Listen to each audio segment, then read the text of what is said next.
stops, no one knows. We're going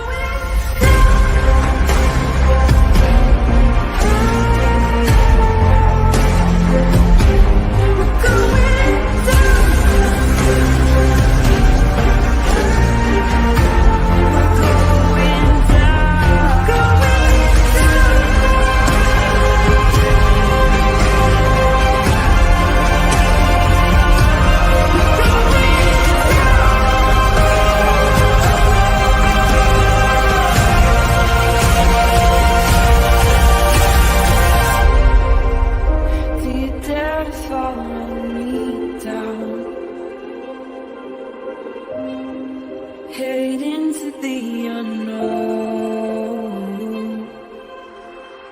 Na, na, na, na, na, na.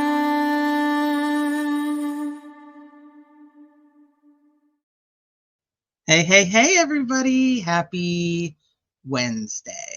Welcome back to Criminality. Or if this is your first time here, welcome to Criminality. This live is just going to be a little quickie live. It's just going to give you a quickie in the middle of your happy Wednesday hump day. So everybody hit the like on this surprise live. I know, so it was very last minute. I had just gotten home and I saw the documents. And somebody had kind of given me a little bit of a heads up yesterday that this should be coming very soon. So thank you to that person who let me know. But I wasn't sure if we'd actually get the documents today or not. So I just want to touch on that. And then there is a video that I want to show you guys because I think everybody in the world needs to see it just for shits and giggles. So like I said, this is just a quickie live to go over the document that the appellate attorneys have filed for the extension on their appellate brief and why they cite they need it. And then just to give you guys just enough that you know that this appellate brief is going to be fucking juicy.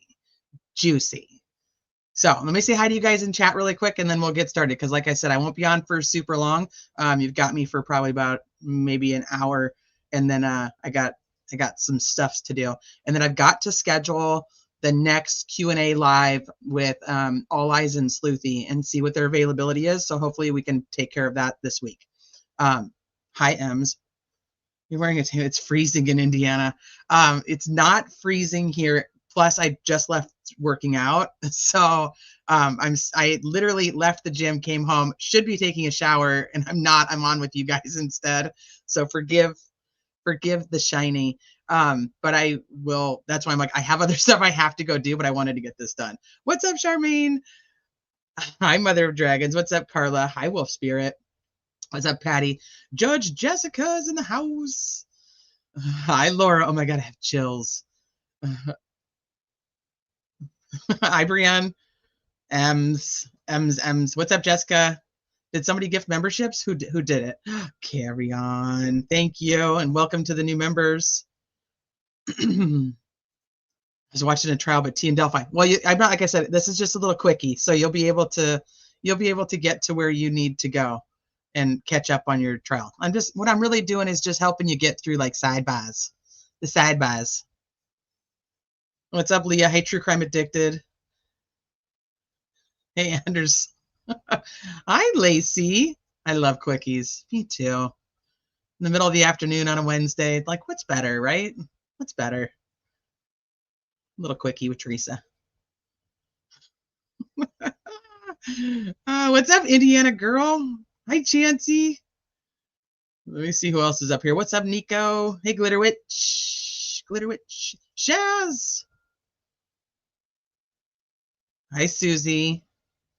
Oh, did I miss anybody? Let me go back down before I pull up the doc. What's up, Andy? Hey, Eagle Eye. What's up, Sony? Have a horrible day, and you've already made it better. Aww. Thank you. Well, I can tell you guys when I have horrible days, you guys make it better too. So that's what I'm here for. That's what I'm here for.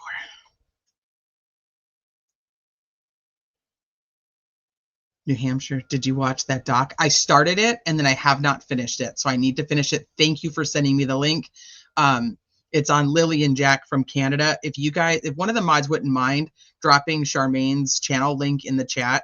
So she's covering Lily and Jack from Canada that have been missing now for like what, 5 months. She'll answer. But if you guys are following that case, she's gone through everything from background to the interviews to the drama behind the scenes of what's going on with family members and so on and so forth. So I mean, like, it's like all inclusive. So make sure you guys check out her channel.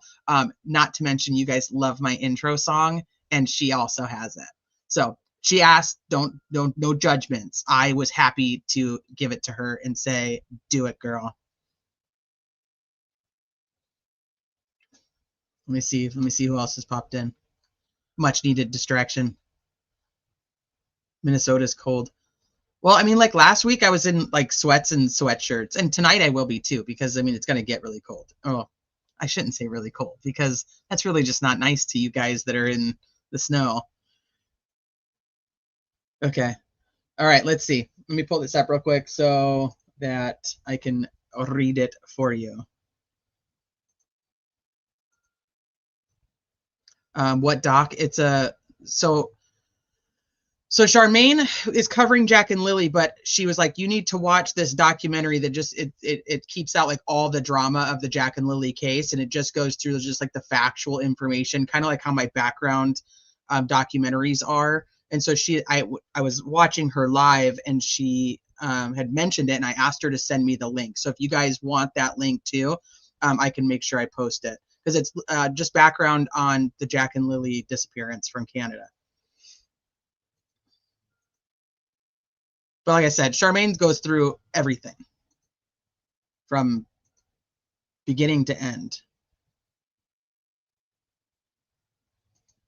I think it was freezing in the movie Fargo. If you watch the show Fargo, that's way better. It's way better than the movie. Just going to say that, especially the first couple of seasons. Well, maybe 1, 2, 3. I'd have to go but look. But yeah, the first ones. Okay. All right, you guys can't see that, so let's fix that first. Okay, maybe and maybe not. Why is it not wanting to blow up? Okay, hold please. I apologize. Oh shit, that made me huge. Okay. Pause and lows, what's up? Why is it doing that?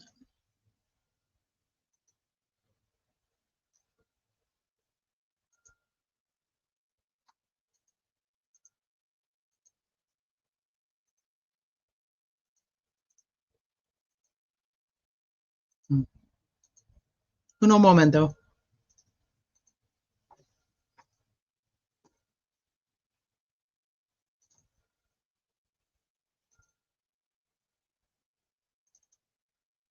I don't like doing it this way.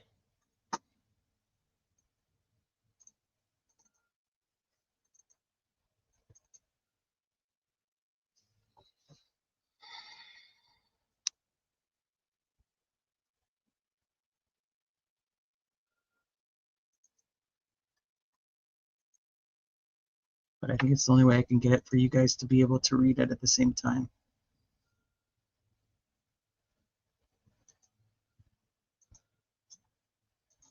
Let's see if it's any better.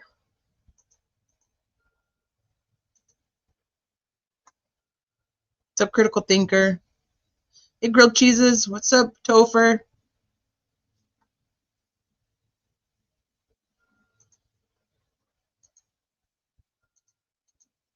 There we go. What the heck? That was weird, right? Okay. Anyway. All right. So this is the motion for final extension of time in which to file the appellant's brief. So the appellant, being Richard Allen, by counsel Mark Lehman and Stacy Uliana, respectfully request this court for permission for a final extension in time in which to file the appellant's brief. In support of the motion, Allen states the following. So some of it's just some background info. On November 11th of 2024, following a 25-day trial, a jury found Allen guilty of 2 counts of murder. At a sentencing hearing on December 20th of 2024, the court sentenced Allen to an aggregate term of 130 years. On January 20th, 2025, a motion to correct errors was filed. We all know who did that. Hi, Fiend. I know it's early.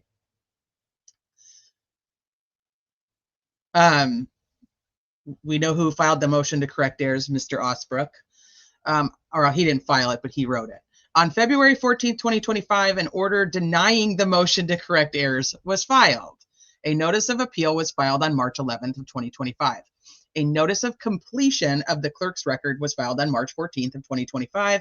Following 2 extensions of time, a notice of completion of transcripts was filed on July 7th of 2025. I mean, nice of them to lay out the timeline on when everything was filed for us, because sometimes we forget. Okay. Then on October 22nd of 2025, this court ordered the court reporter to file supplemental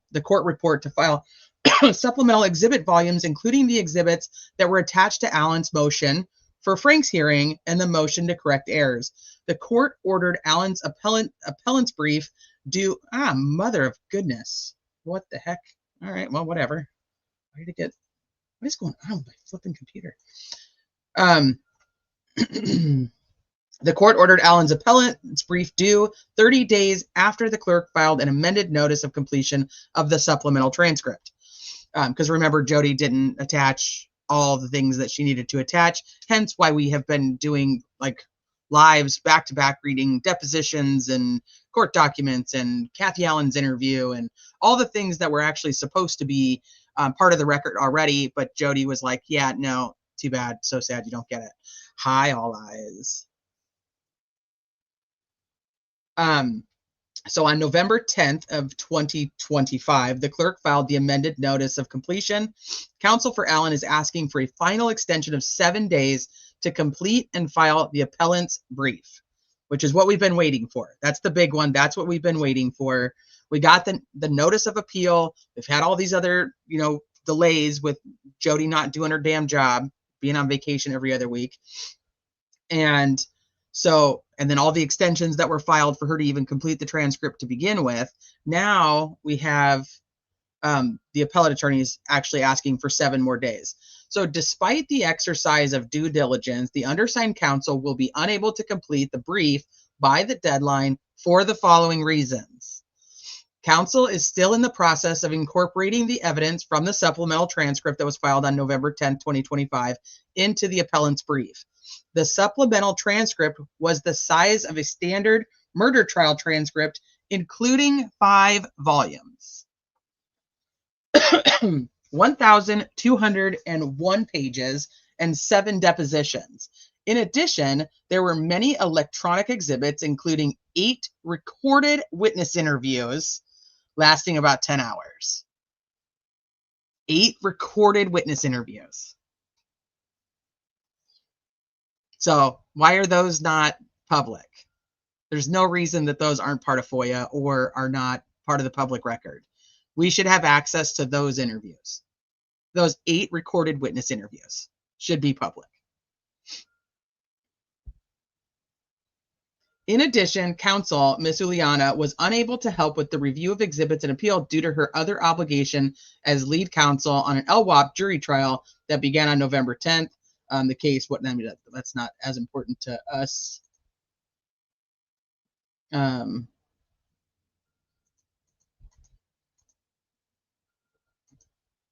Involved an 18-year-old with intellectual disability who killed a police officer during a high-speed chase.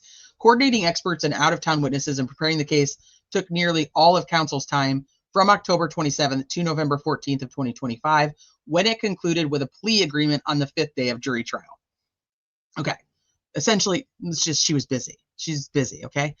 Like she didn't have time to do it. She wasn't on vacation like Miss Williams. Both counsel have been working diligently on this appeal with 10 to 12-hour days, but it is so complex and voluminous that an adequate brief cannot reasonably be prepared by the date the brief is due. The transcript is over 5,076 words, which is 22 volumes. including the new supplemental transcript, the documentary exhibit, oh my gosh, the documentary exhibits are almost just as long as the 25-day trial at 4,782 words, which was volumes. So counsel has simultaneously filed for permission to file an oversized brief, meaning, hey, we're only allowed to have this amount of time or this amount of words, and we want to make it bigger. Hold on.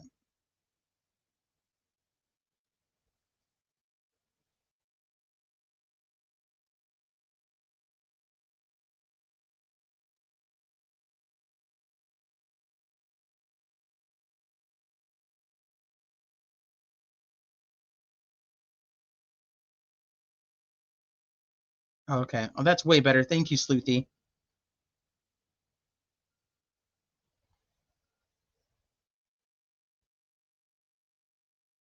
Okay, I'll just pull it up. I'll pull up the other one like that because this is kind of a pain when it's on different pages. Sleuthy sent me the PDFs, which I didn't have. Sleuther, son.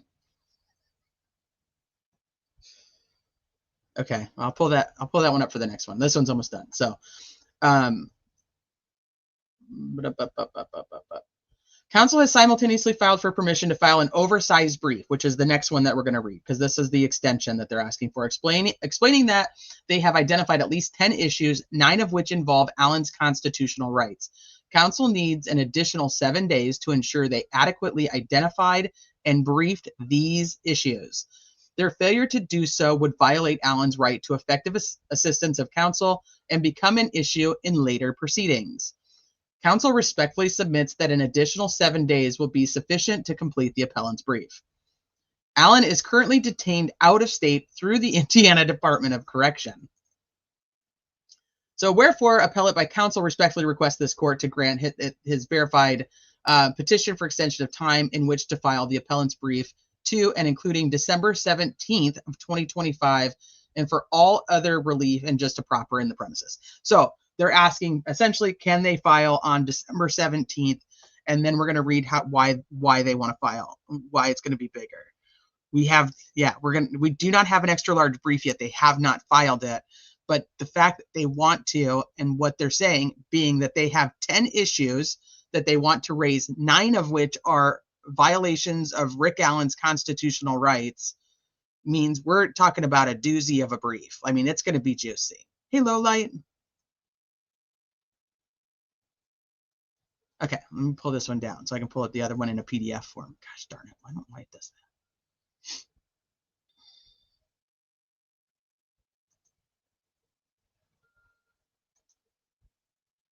Hold, please.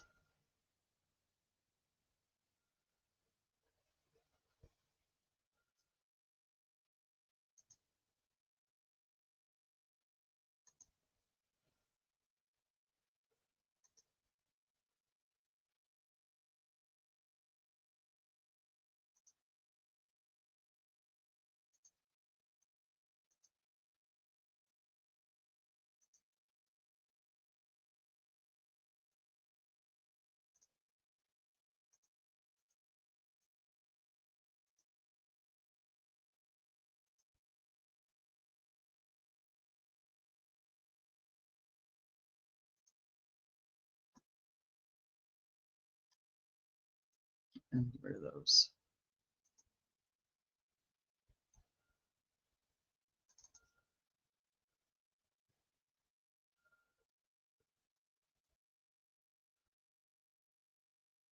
It's going to be a dumpster fire.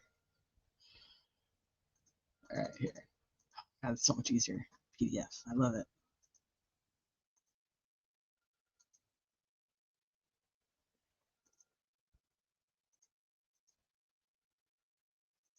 Okay, so now this is the motion for permission to file the oversized brief.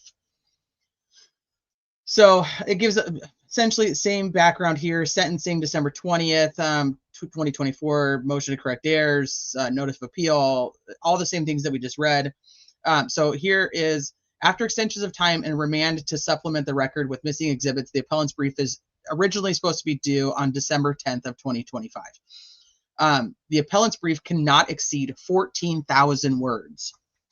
So Alan respectfully requests permission to file a brief that does exceed 14,000 words, and Alan requests at least an additional 10,000 words for the following reasons. So they want it to be able to be up to 24,000 words. The transcript is over 5,076 words. The documentary exhibits are almost just as long at the 4,782 words. There are 210 electronic exhibits or media files.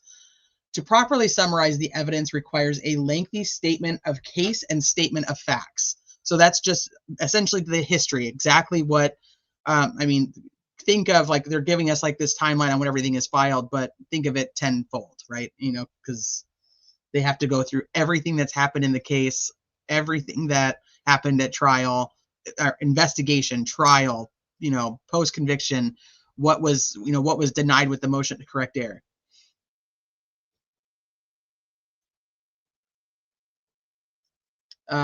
Okay, so to properly summarize, the evidence requires a lengthy statement of case and statement of facts. Counsel has identified at least 10 possible issues for appeal, 9 of which involve federal and Indiana constitutional claims. These claims are broken into 5 different categories. So 1, the right to present a defense, including alternative explanations of the scene and other suspects, and impeachment of the quality of the investigation. No, all the exhibits are not out now. No, they continue to gatekeep some that. And then what they do give us, they redact and try to make it so that we can't actually get the full amount of information that we should have.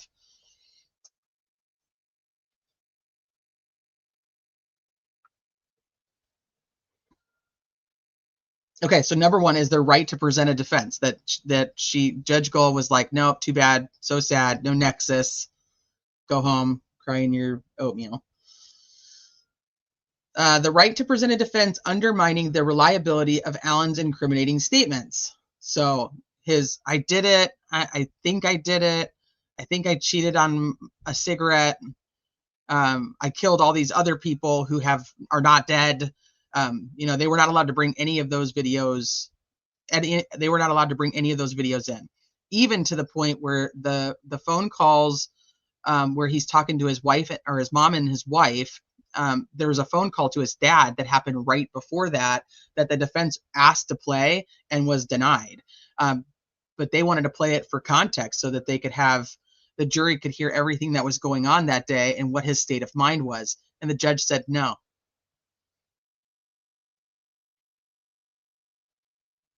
Okay, so number 3 is the constitutionality of those statements made while Allen was gravely disability in prolonged pretrial solitary confinement. So bringing up the fact that he's locked away, slamming his head against the wall. The constitutionality of the search of Allen's home. So this is interesting. Do you think they're going to bring up the fact that they were searching the home hours before they actually had a search warrant signed? Because the defense team didn't really focus on that. Judge Gull is elected, but nobody ever runs against her. She's run unopposed for I don't know, forever. Hey, who dis?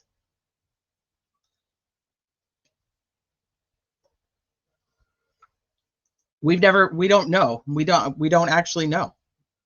We've heard that. We've also heard that they just said they were coming in to search and that they had the warrant, but we know that the warrant's not actually signed until that night.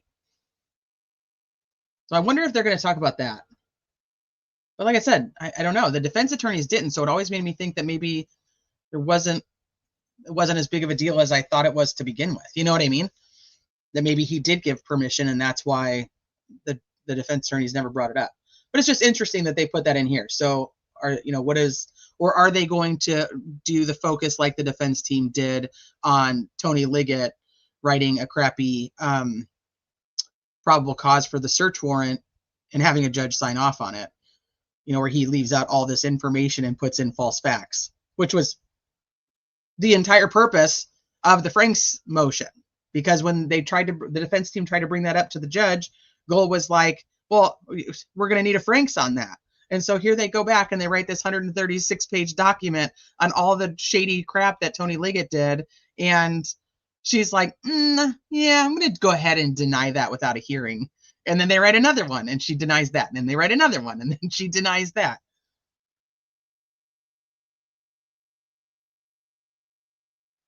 Yes. So, yeah. Okay. So other impactful erroneous evidentiary rulings. I mean, shit, that right there is going to be 14,000 words on its own. Because many of these issues involve analysis of evidence that was proffered but excluded from trial, the record is much larger than just the evidence the jury was allowed to hear. Absolutely. Everything that they tried to bring in beforehand, everything from the Franks, everything from the 3-day hearings. Counsel is aware of this court's preference that litigants do not argue an excessive number of issues on appeal. However, the Indiana Supreme Court has held if an issue was known and available on direct appeal but not raised, it is procedurally defaulted as a basis for relief in subsequent proceedings. Okay, so essentially the appellate court says focus on your biggest constitutional issues. Don't be bringing anything and everything to the table. But then obviously somewhere in the Indiana Supreme Court, there's been rulings saying, hey, why would we look at this case again when this wasn't even brought up on the direct appeal to begin with? So the attorney here is saying, like, we need to bring up everything because if you deny it and we take it to the Supreme Court, it needs to be on record that we actually were talking about it and had an issue with it to begin with. Otherwise, the Indiana Supreme Court's going to say, too bad, so sad. So this is just preemptive for further legal proceedings down the line. However, if an issue was known and available on direct appeal but not raised, it is procedurally defaulted as a basis for relief in subsequent proceedings. There was an extraordinary number of constitutional and evidentiary issues raised by both sides in this case. To adequately litigate the issues, counsel has identified they must have a word limit that allows them to cogently present the facts and the issues. Additionally, any federal constitutional claims upon which Allen would seek relief must be raised in state court, or it will be deemed unexhausted and therefore unreviewable should Allen later need to seek federal review of his case pursuant to that code.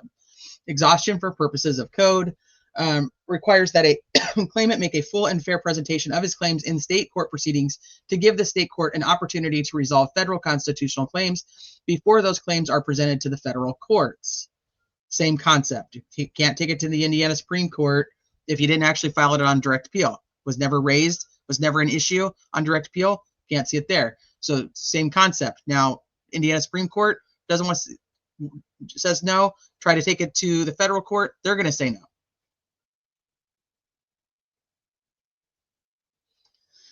So Appellate Rule 44 requires the request for an oversized brief to be filed 15 days before the due date of the appellant's brief. Okay, so that would make it due, it's due the 10th. It would have already been in. There's no way they just got all that info. Although the appellant's brief is due in 10 days, Allen respectfully requests a variance from the rule. Counsel did not know the number of additional words needed until sufficient progress had been made in reviewing the supplemental transcript provided weeks ago and incorporating that evidence into their statement of facts and argument. Although counsel is still in the process of drafting the aforementioned arguments and incorporating exhibits, counsel believes that an additional 10,000 words are needed. The requested 24,000 words is the minimum necessary to provide Allen his constitutional right to effective assistance of counsel in raising the important and constitutional issues in his case. With exhibits, this case is at least 10 times the size of an average murder trial. That's a lot. And then Judge Gold's like, I don't know, I've tried death penalty cases in like 3 days and killed the guy the next week. So like, let's get this going. So wherefore, appellate by counsel respectfully request this court to permit Allen to file an oversized brief to increase the word limit to at least 24,000 words and for all other relief just and proper on the premises. So they want 10,000 more words and 7 more days to turn it in. So it's originally due on the 10th. So they have to hear back soon. Otherwise, if it's due on the 10th, how are they going to cut that down? If they let's say they have it all typed up, how are they going to cut that down from 24,000 words to 14,000? It let's say the appellate court doesn't rule on this motion until the 8th. Is the 8th? 8th might be a weekend, but I don't know. No, it's not. Right? No. You see what I mean? So like, what do they do? Do they prepare two? Because that's time. Like they have to rule on this pretty quickly. Otherwise, I don't know how they would be able to be prepared to file any brief.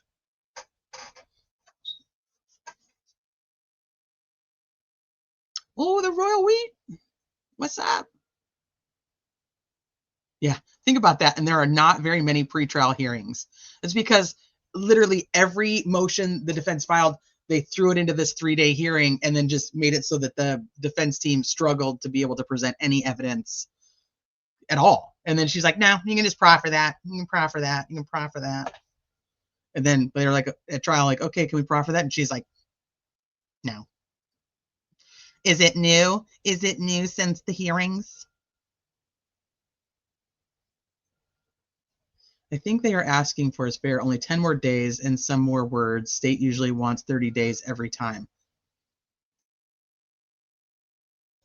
The biggest thing is the appellate courts, like they have these requirements based on efficiency so that they can, say, okay, hey, we want to have rulings out, within a certain amount of time after these briefs are filed.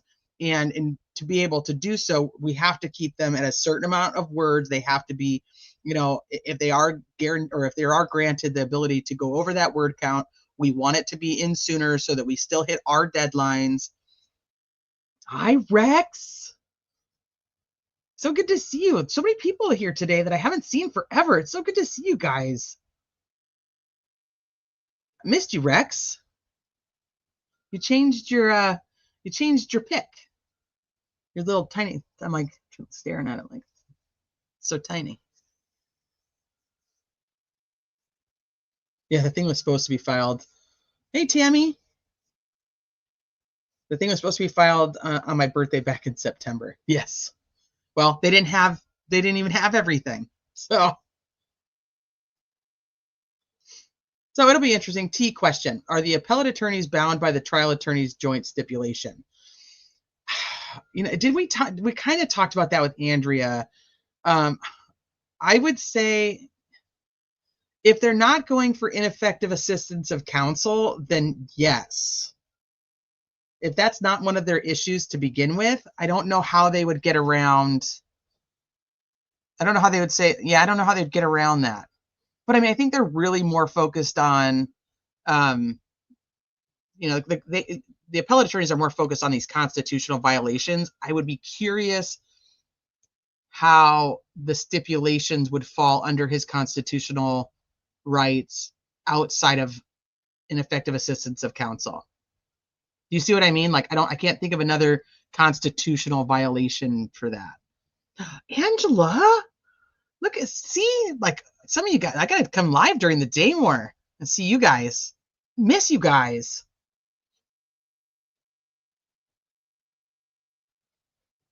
So I can't think of another constitutional violation that would actually be. But that would definitely be something we should ask, like Andrea or Bob. Baby Bill, what a great surprise. You're homesick? Oh, I hope you feel better.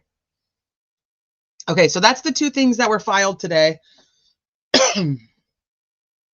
So we should have a response from the appellate courts saying yes or no, you can have or cannot have these things. Yeah, critical thinker, I won't either. Okay, but there is, so like I said, I was only going to be on for about an hour, so you don't get me very long this morning. But hopefully I can schedule with All Eyes and Sleuthy for sometime the next couple days to do the Q&A on third-party suspects. Dizzy, what's up, woman? But because I saw this video and I was like, my peeps that are like me are gonna fucking love this if they haven't seen it. So I wanted to make sure. Hey, Larkin. Scully! 18 months. Hot diggity damn. Yeah, purple. I'm on. I think I was number. I think it was part of number 1. Let me go back and look. The right to present a defense, including alternate explanations of the scene. The right to present a defense undermining the reliability of Allen's incriminating statements. No, I don't. It could be. I mean, it could be under one of these. It could fall under one of these. Like they could use it, like the constitutionality of those statements made while Allen was gravely disabled in solitary confinement. So I think that, I mean, they could kind of put it under one of the umbrellas, or as Rosie would say, in a bucket. He likes his buckets. Clyde Hope, what's up?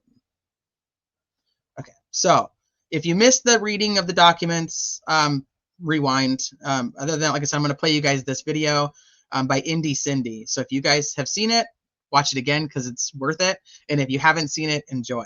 So give me a second and let me pull that. Let me pull it up because it's funny. It's so fucking funny. It's like perfect. It's perfect for us. It's perfect for us.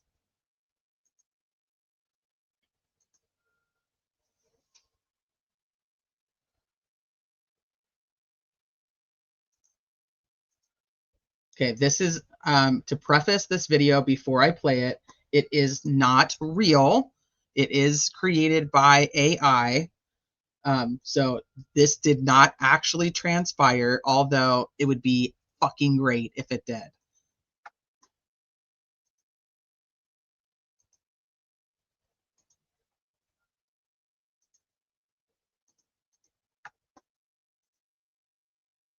Okay, so I'm going to just do a sound check really quick. I want to make sure you guys can hear it. No, you can't hear it because I have it muted. So. Detective Holman, did any witness ever describe a... Can you hear it? Just somebody tell me you can hear it. Gemini. Hey, Rochelle. Oh, you're not feeling good either? Damn. You guys can hear it? Okay. I'm going to try to turn it up. This is so good. Indy Cindy, wherever you are, this is so good. Very short guy with no hair? Hold on, I'm going to rewind it so you guys don't miss it. Thank you, All Eyes. Detective Holman, did any witness ever describe a very short guy with no hair? They all described someone taller than they were, and Rick was much shorter than they were. They all described someone with hair that was sticking out from a cap, and Rick wore a buzz cut. Just hold on to your horses there, Tonto. Are you saying that not one witness said they saw Rick? Just the bridge guy? They told the jury they were describing bridge guy. None of the witnesses ever said, hey, that guy right there is who I saw at the bridge. All saw a taller, young guy with brown, poofy hair. Means nothing. The jury only had to perceive that we had the right guy. I understand that the BG guy in sketch looks just like me, but it's not because I wear a buzz cut like Rick's. No, I had nothing on Rick except that gut feeling. But that actually turned out later to be poop cramps from Taco Bell. Wait a minute. Didn't a middle-aged male confess to a ISP trooper? Hey, how the fuck did you find out about that? From Trooper Murphy? Our sources say that DNA was all over the crime scene. Is that true? So much DNA at the scene, but none of it was Rick. At least 2 people that left the bridge that day with blood on them. Have to let the jury know about the people that left the bridge with blood on them because we were only talking about Rick. I want to ask you what law enforcement's role was in investigating the relatives of the girls. Protect the family, not investigate them. We got most of our information from the family member that last saw them after she deleted things from her sister's online activity and deleted some unknown accounts. Oh my God. I love that. I love that he's You smart. have to watch the movie The Shack.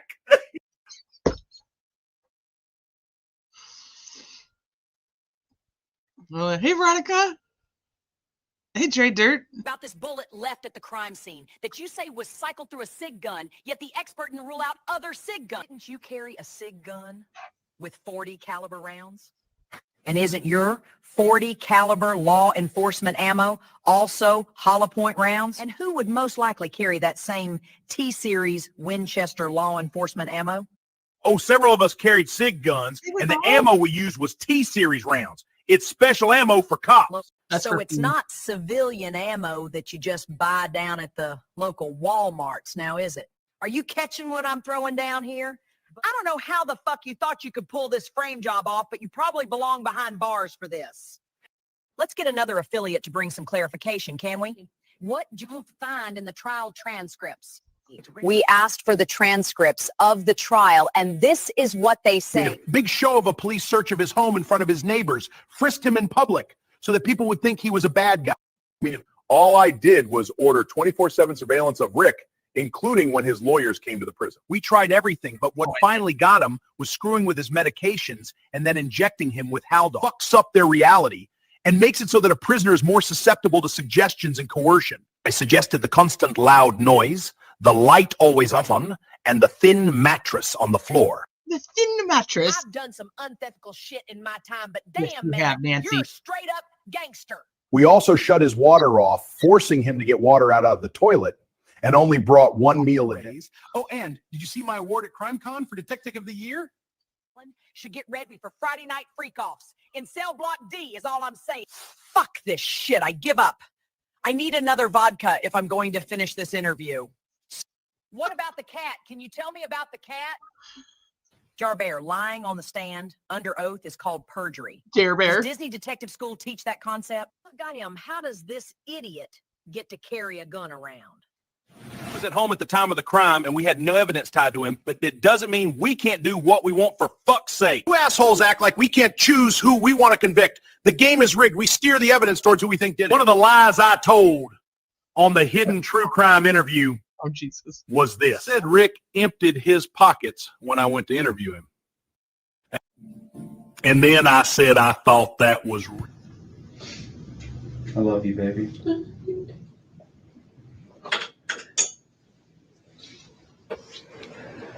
Something falls out of his pocket. I was trying to make it sound like he knew I was going to arrest him, like he had a guilty mind. Now, the transcripts bring out that the DNA collected was lost or not tested. Can you explain? Look, I gave testimony that the investigation into Richard Allen didn't give us jack shit. The FBI cleared him after doing their investigation that showed Rick was at home on his computer at the time. There is nothing, zilch, zero evidence that ties Richard Allen to this crime at all. Why do you think it took us so long to try to find things like a black car or even just blue jeans? To try to say, hey, this guy had those things, and they came within a mile of the crime scene. Susan, where's my vodka? Wait, make it a martini, thank you. think Sleuthie would like this, Nancy. How many more questions do we need to wrap this shit show up? Screw this noise. Let's just continue this tomorrow. I'm drunk as fuck. I thought that was fucking great, dude. I don't know who made it. It's on Indie Cindy's channel. So I mean, I can't say she did or didn't, but I mean, it's just perfect. It was so good. I mean, it's obviously, you know, the voices are very obvious that it's not real. It's AI. But the commentary is just on point. On point. Second versions of light. Hi, Patty. What's up, Trevor? NIL compensation. I'm pretty sure she did too, but I didn't ask beforehand, so like I don't want to like just be like spitting out bullshit. But I was like, this is perfect. Like, you guys are gonna fucking love this. If you hadn't seen it, heavy. I was like, you guys need to see it. So anyway, I just thought that was great. Like I said, Sleuthie would probably actually like, oh, call me Carrie. I see with this at stuff in the chat, it's like throwing me off on who's who. But I think Sleuthie would actually like that, Nancy Grace. So anyway, you guys, like I said, this was just a little quickie. This is your quickie on your Hump Day Wednesday, and I will hopefully be back soon, and we'll get some answers from the appellate courts on whether they are going to approve the extension and the added word count. So that's it for today. As always, thank you guys for hanging out with me. And I know you have 1,000 other places you could spend your time, and you choose to spend your time here with me. And I love you for it. Thank you. Go enjoy the rest of your Wednesday.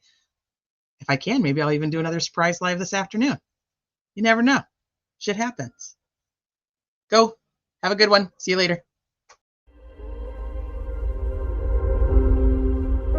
Do you dare to follow me down? Head into the unknown.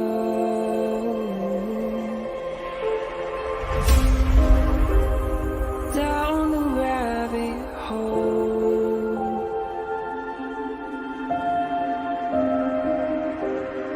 Where it stops, no one knows. We're going down.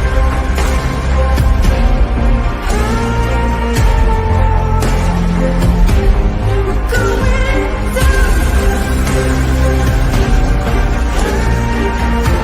We're going down.